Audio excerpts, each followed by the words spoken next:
Hello friends, welcome to study with Pooja 02 ready to improve your English. आज हम सीखेंगे घर में बोले जाने वाले 20 यूजफुल इंग्लिश सेंटेंस जो आपकी स्पोकन इंग्लिश को इम्प्रूव करने में मदद करेंगे। सो चलिए शुरू करते हैं आज की वीडियो। टुडेज फर्स्ट सेंटेंस, मुझे बीच में मत टोको। आप किसी से बात कर रहे हो, कोई बीच में आपको रोक रहा है, सो हम इंग्लिश में बोलेंगे don't interrupt me. Don't interrupt मी, मुझे बीच में मत। नेक्स्ट वन, तुम बात को बढ़ा चढ़ाकर बता रहे हो।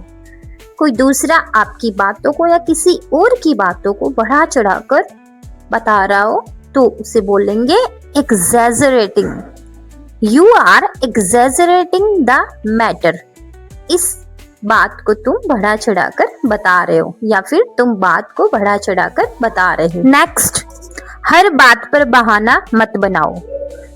आपकी आदत होती है कि आप हर बात पर अपनी मम्मी से बहाना बनाते हो कि मम्मा ये हो गया वो हो गया, एक्सक्यूजेस देते हो। सो we can say in English, don't make excuses for everything. Don't make excuses for everything. हर बात पर बहाना मत बनाओ। मैं इस समय किसी से बात करने के मूड में नहीं हूँ। आपका बात करने का मन नहीं कर रहा किसी से, सो हम इंग्लिश में बोलेंगे I am not in the mood to talk to anyone right now. I am not in the mood to talk to anyone right now. मैं इस समय किसी से बात करने के मूड में नहीं हूँ। नेक्स्ट वन, मैं अभी अपना काम निपटा रहा या रही हूँ। आप अपना काम कर रहे हो अभी, सो इंग्लिश में बोलेंगे I am wrapping up my work right now. I am wrapping up my work right now. मैं अभी अपना काम निपटा रहा हूँ या रही हूँ। नेक्स्ट वन, मुझे अपनी बात पूरी करने दो। आप किसी से बात कर रहे हो, आप बोल रहे हो कि मुझे अपनी बात तो पूरी करने दो, सो हम इंग्लिश में बोलेंगे let me finish what I am saying. Let me finish what I am saying. मुझे अपनी बात पूरी करने दो। नेक्स्ट, छोटी छोटी बातों की चिंता मत करो।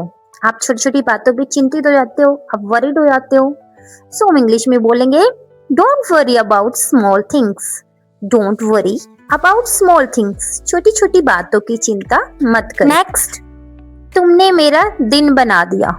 तुमने मेरा दिन बना दिया। आपने अपने फ्रेंड्स को या किसी भी कलीग को आपने कुछ ऐसी बातें बोली कि उसका मन बहुत खुश कर दिया आपने, सो इंग्लिश में बोलेंगे you made my day. You made my day. तुमने मेरा दिन बना दिया। नेक्स्ट वन, मुझे किसी पर निर्भर रहना पसंद नहीं है। आपको किसी दूसरे पर डिपेंड रहना पसंद नहीं है, सो आप इंग्लिश में बोलेंगे I don't like to depend on anyone. I don't like to depend on anyone. मुझे किसी पर निर्भर रहना पसंद नहीं है। नेक्स्ट, हमें समय पर पहुंचना चाहिए। आपको कहीं भी जाना हो, कहीं भी आना हो, कुछ भी करना हो तो आपको टाइम से करना चाहिए। सो we can say in English we should reach on time. We should reach on time. हमें समय पर पहुंचना चाहिए। नेक्स्ट, कचरा यहाँ वहां नहीं फैलाएं। हमें कूड़ा कचरा डस्टबिन में डालना चाहिए और कहीं भी फैलाना नहीं चाहिए, सो इंग्लिश में बोलेंगे do not litter here and there. Do not litter here and there.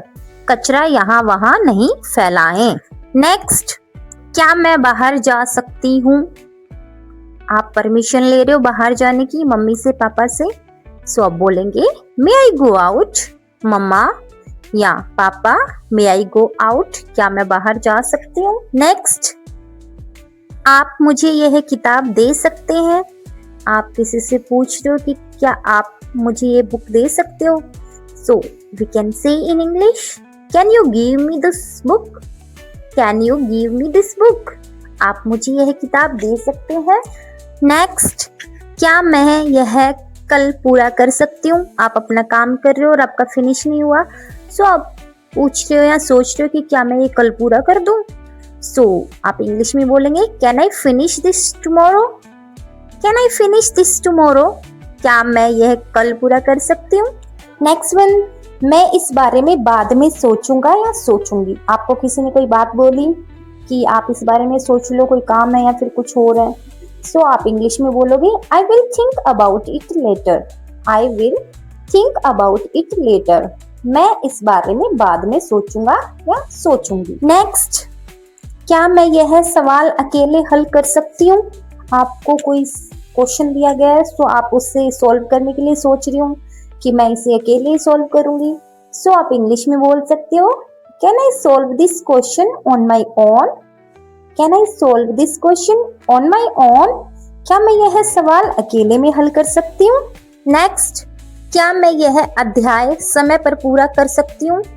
अगर आप कोई भी चैप्टर कंप्लीट करना चाहते हो कि मुझे टाइम पे कंप्लीट करना है, सो आप इंग्लिश में बोलेंगे will I be able to complete this chapter on time.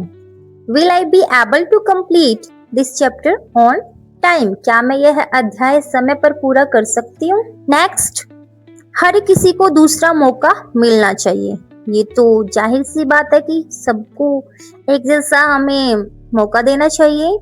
So English में बोलेंगे everyone deserve a second chance. Everyone deserve a second chance. हर किसी को दूसरा मौका मिलना चाहिए। नेक्स्ट, मुझे इस काम को पूरा करने के लिए थोड़ा समय चाहिए। आप कोई काम कर रहे हो और आपको थोड़ा टाइम चाहिए, सो आप इंग्लिश में बोलेंगे I need some time to complete this work. I need some time to complete this work. मुझे इस काम को पूरा करने के लिए थोड़ा समय चाहिए। Now it's your last sentence. हालात हमेशा एक जैसे नहीं रहते एंड दिस इज ट्रू, क्योंकि हालात कभी भी सिचुएशन एक जैसे नहीं होती, कभी अच्छी है कभी बुरी है, सो हमें डरना नहीं चाहिए। इंग्लिश में बोलेंगे situation don't remain the same for ever. Situations don't remain the same for ever. So friends, आज के सेंटेंस आपको कैसे लगे मुझे कमेंट बॉक्स में जरूर बताइएगा। और इंग्लिश सीखना बिल्कुल भी मुश्किल नहीं है, बस रोज थोड़ा थोड़ा प्रैक्टिस करना जरूरी है, आपको इंग्लिश बहुत अच्छे से आ जाएगी।